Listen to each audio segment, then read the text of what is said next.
Identities.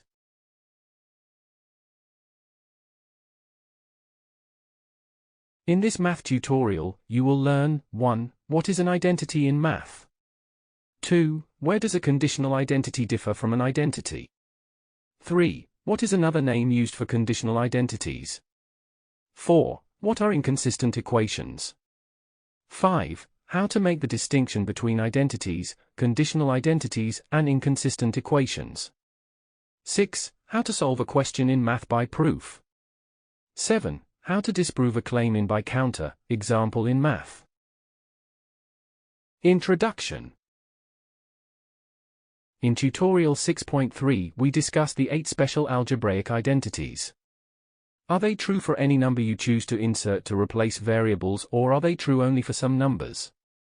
How many values can you insert in the place of x in the equations 0x equals 0 and 1x equals x?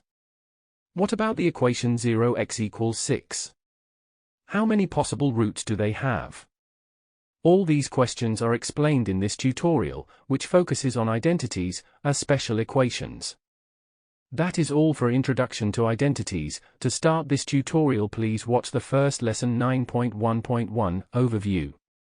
Thank you for watching. Make sure to like and subscribe to keep up to date with new videos. For more information, calculators, and tutorials, please visit www.icalculator.info.